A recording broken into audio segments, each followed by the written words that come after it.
Genshin Impact is an open-world action role-playing game published by MiHoYo. The game features a big map of puzzles, quests, enemies, and treasures scattered around it, which slowly teach the player the rich world-building of the land called Savat. It has a phenomenal soundtrack, which, by the way, is played by an actual orchestra. And, most importantly, gambling addiction, I mean gacha. Oh, and did I mention this game is free? Anyway, people have already made tons of reviews on this game, so I won't be doing that today, oh no. You see, among other things you can collect in this game, like flowers and ores and enemy drops, there's one thing everyone picks up and never uses it again. Books. You've seen them, probably everyone who visited the Monster Library for the first time went ham on those shining dots all over the bookshelves and then never checked on the books again after finding out it's just text. Who reads books in games these days? Well, I do. I read them all. Every single book that's out by the 1.3 update. I read them all.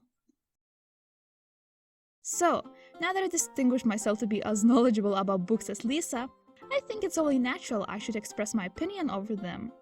Before we begin, I must admit that I'm in no way an actual literary professional, so you should probably take my words with a grain of salt. I base my rating solely on what I know, and I don't know that much. According to the Genshin Impact wiki, there are currently 27 books that appear in the book archive. I didn't read the books in the quest items menu simply because most of those books you are kind of forced to know through the main quest lines or are just manuals. But if you guys want me to suffer, you can demand a part 2 where I also read those, I guess. There are two types of books in this game, pure fiction and those that might be fictional but are more focused on giving lore. I could have separated the latter section into two, but I'm lazy, so I just call them lore books. I rated them based on the emotional value, whether they are humorous or sad or anything in between. The lore books were rated on just how useful the lore is and if there's anything new that you don't get while exploring Tivat and doing quests. And the fiction books were rated simply on the plot and characters. Very early on, I realized that there's technically a fourth category. How well does MiHoYo use the format they have to tell the story?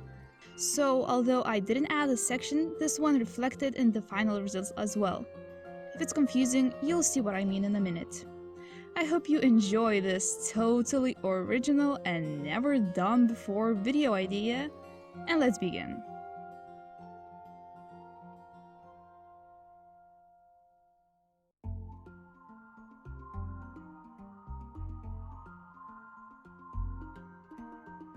First, I'll start with the books I've rated the lowest.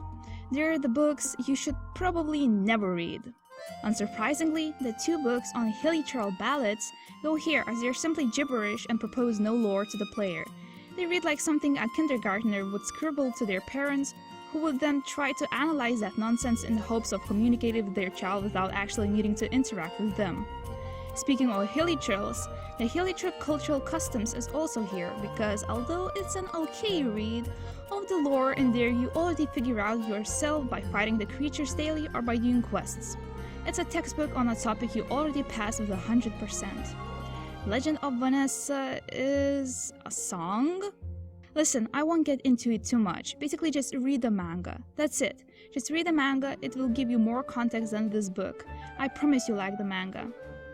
And now, time for the book that confused me so much I had to get a second opinion because I was convinced I was reading it wrong. Legend of the Lone Sword. Uh-oh, it's rant time, everybody buckle up! The story begins with this guy named Jin who is apparently on a mission to get revenge or something. We literally never learn his motivations or backstory. At first I was like, okay, maybe this will be an interesting tale on a man that went mad for vengeance or something. Interesting concept. How naive.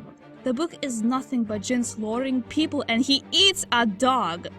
He murders an entire village, beats up the village chief who says your nemesis is in the mountains.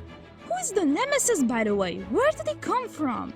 So he leaves and then just dies from bloodlust and hypothermia while these two clearly inhuman people watch him. The conclusion is unsatisfying, there are more loose plot ends than actual plot, and I hate it with a passion. What threw me off guard is the fact that the narrator actually judges Jin and calls his actions what cruelty, what ruthlessness, but then never makes any remarks on that again. The story tries to set up so much and then gives us nothing.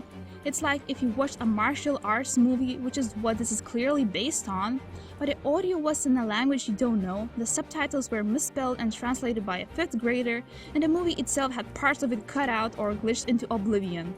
Never read this book. Don't waste your time.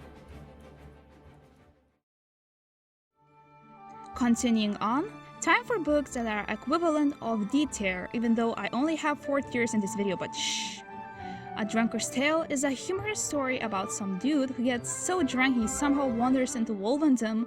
Where the hell does he live anyway if he managed to accidentally wander into Wolvendom from Mondstadt, the Storm Terrace lair? He talks to a hungry wolf who doesn't eat the drunkard on the spot only because the dude reeks of alcohol so much, and then they try to bond by telling stories. The first 2 volumes are just all funnies, but then you open volume 3 and then BAM! Sale lore! Absolutely do not expect, thank you, I love it. If you want to read some silly lore, read volume 3 of this book and also volume 4 of Records of Julian. This book is a bunch of folk tales from Liyue. Some are actually entertaining, for example volume 5, which talks about Chilins, and volume 2, which talks about a sea god who helps a girl escape from evil people and drowns a village. However, the one I loved the most was volume 4, as it was about Sealies again. Remember volume 3 from A Drunkard's Tale? Yeah, well, both tales pretty much overlap, which suggests that there might be more truth than fiction in this backstory for Sealies. I'd suggest reading these 3 volumes if you want to. Ballads of the Squire is a poem collection supposedly written by Ragin Vindir himself during the years he was just a squire. It reveals his outlook on Mondstadt and the age of aristocracy and also features Vanessa and her story, though with barely any details. Although I'm not a fan of poetry simply because I don't have the mental capacity to comprehend it, this was an okay read solely for the lore. An example of a good lore ballad is Breeze Amidst the Forest. It's an incredibly cute story about young Dvalin figuring out how the human world works. The first volume is also packed to the brim of Caneria lore. I would recommend reading if you just want lore and don't want to analyze the story too much. Customs of Liyue is, well, a textbook on Customs of Liyue. Nothing is special here, there's no lore that helps you figure out the plot, though it is world building, and man, we do love some world building. The book is used as a cipher, you pick it up from the Jade Palace, but I didn't figure that out before it was too late. The cipher says that Fatui will strike the Golden House, and while I was reading the books I had already beaten Child up long time ago. Diary of Roel the Adventurer starts off as just a bunch of info on some Liyue regions that you may already know, which kind of feels boring, but he also adds a lot of environmental notes like getting lost in the fog, the struggles of sleeping on a mountain, getting stuck in the mud, and it feels so real sometimes, it makes Tevat feel a lot more real. Very good story to daydream about getting isekai'd into Tevat, not like I do that or anything. But anyway, I can't help but wish to actually meet Roel himself as an NPC one day, maybe even have a dedicated world quest just about him or something. Someone's Diary is basically just a story of a traveler going through various unfortunate events and then lying to his son about all of them in a letter. That's about it. Roel's Diary is better, don't at me. Hex and Hunt is one hell of a confusing tale about a young noble attempting to kidnap the wrong girl. Long story short, he gets turned into a dog and has to follow the girl who is some sort of weird witch with cursed items for the rest of his furry life as a tested subject for her new spells and stuff. The story somehow managed to make me dislike both of the protagonists, mostly because the kid was an annoying brat and Naughty had absolutely no interesting character traits except wicked sneaky witch. There's so much setup and then it was all discarded and the book ended with nothing left answered. Not a fan. Mulut Bamboo Forest is a story about a boy meeting probably an adeptus in a bamboo forest.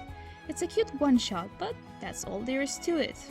Tales from the Waves is an epic sea fight featuring the previous bearer of the Serpent's Pine. I don't really have that much to say about it either. It has some things that are weird, but cinematically, the action sounds awesome. Rating it as text-only medium, never make me read this again. The Bored Princess is a story? It starts off as a cute children's story that has these little notes from a daughter and father in the margins. By the way, why is the father talking to his child through text? What's up with that?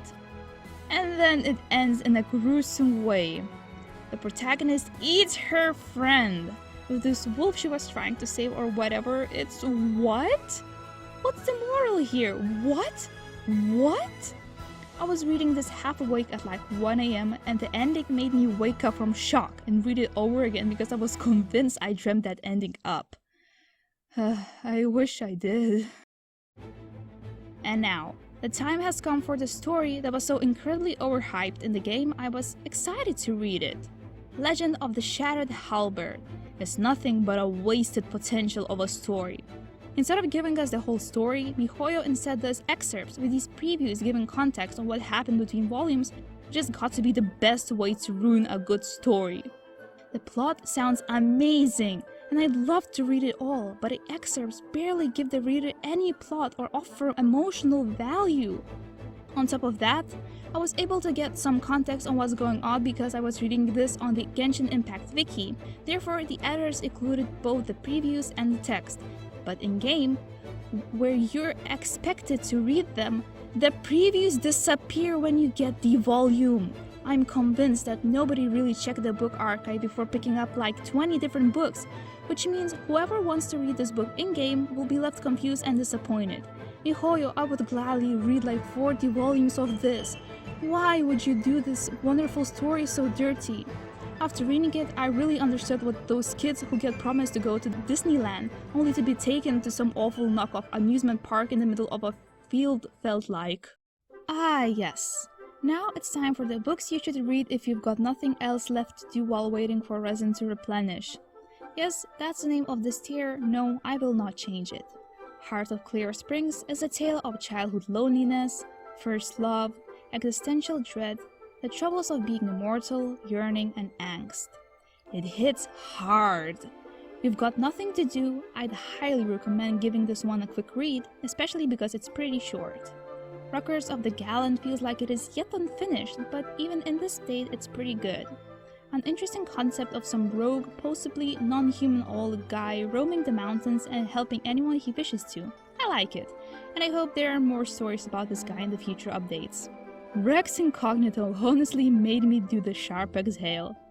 If not for its weird story within a story type of storytelling, I would have rated it much higher. If you think about this book from the POV of the characters, it is actually the funniest thing you'll ever read. Imagine, you are a businesswoman of a reputable antique shop, and one day this young rich kid waltzes into your shop, points at an item you spent a lot of money on and says, "Yeah, this is a counterfeit of an ancient currency," so you think, "Aight, fine, bet," and you make up like an intricate story about how this is one-of-a-kind collector's item coin, thinking this will convince the guy to buy the item. And the little brat says, "Yeah, okay, cool story bro, I'll buy it, but just so you know, the thing about the ancient currency, yeah, I made that up. Have a great night." If I was in her shoes, I'd just stab the bastard with some ancient rusty sword right then and there. Incredible story. String of Pearls is a play. I really don't have much to say about it because 1, it is unfinished, and 2, I know even less about plays. The fourth wall breaking feels too forced, I think, but who knows? Maybe this is a genre-specific thing? I won't get into the story as there barely is any. Girl selfish, guy like girl, miscommunication, shenanigans, girl get kidnapped and guy will go to save her. That's it, that's the play. The Mondstadt Tower is a good start, however I can't tell you much about it either. Just so you know, it's once again a girl gets kidnapped, that kind of story. Seeing a pattern here, MiHoYo? It's clearly unfinished and ends on a cliffhanger, so who knows where the story will go, though the start is promising. Another one-volume unfinished book is The Pale Princess and the Six Pygmies. For a short first chapter, it's pretty strong. Some people in the wiki's comments speculated about this book being about Caneria, which is exciting. Either way, the first volume manages to set up a dangerous world, a BBEG, and our starting kingdom. We don't meet the main character yet, unfortunately. Vera's melancholy is yet another sad example of MiHoYo wasting a great story potential by forcing themselves into a short story format. The plot sounds genuinely interesting. Science fiction in my fantasy world? But it's once again buried in the previews. The only reason this isn't grouped together with Shattered Halberd is because the excerpts, although make no sense without context, are still actually funny, like to the point that I did the sharp exhale almost every volume. Kind of sad that, although this is a science fiction story, we never really see them off planet or traveling. Fun read, but please never ruin a story like this again, MiHoYo. Please! And now, the best stories, the cream of the crop, the literary masterpieces hidden in this game. I'll even rate them this time. In third place, we've got Fox and the Dandelion Sea, the story of a hunter who ends up saving a fox, then gets invited to the realm of dandelions to teach the fox's son to talk human tongue in exchange to be taught how to turn into animals. The story clearly is begging to be analyzed like you're in a literature class again, but I simply do not have the brain power or motivation to do that. However, this is really interesting read nevertheless. 10 out of 10 would read an essay analyzing this like Shakespeare on a better day. Second place goes to Hearth's Desire. I urgently wanted to make it first place, but I feel bad because I've rated other similar stories so low. Hearth's Desire is a prime example of how to make use of the format Genshin Impact has for their books. The story is a kind of monster of the week, except instead of monsters, it's different people wandering into this cryptic shop looking for an unusual way to solve their problems. With each visit, we learn something new about our main protagonist, the nameless shopkeeper. Because the preview of the first volume, which mentions this book being a popular novel all over Tibet, I have hope we will find more volumes with new countries unlocked. As long as new volumes feature new lore about the shopkeeper, I can keep this volume as number 2 best book in the entire game. I love it, give me more. And now, the moment you've been waiting for, the best book in the game. The book that everyone should read. The book that has insane emotional value and is incredibly interesting. Drumroll, please! The number 1 book in my book review is... That Travel Guide. Remember doing quests with Lisa and Xingqiu for the travel guides? Yeah, that travel guide. It's incredible! Why, you ask? The author is none other than Klee's mother, Alice. This book alone made me adore Alice. She's the embodiment of unstoppable force, of chaos, and whatever other dreadful thing you can think of. I opened the first volume expecting a tri-lore book and was met by Alice thinking of making a hilly trail grinder to create power. What a legend. The second volume also features her making Zhongli have a laughing fit over her dumb theories and her calling Xiao a weirdo. Either way, you must read this book. You can disregard other books, I'll accept it. But please, read the Tibet Travel Guide. The volumes are short, fast-paced, and every new paragraph is full of crazier and more mind-boggling ideas and things Alice did.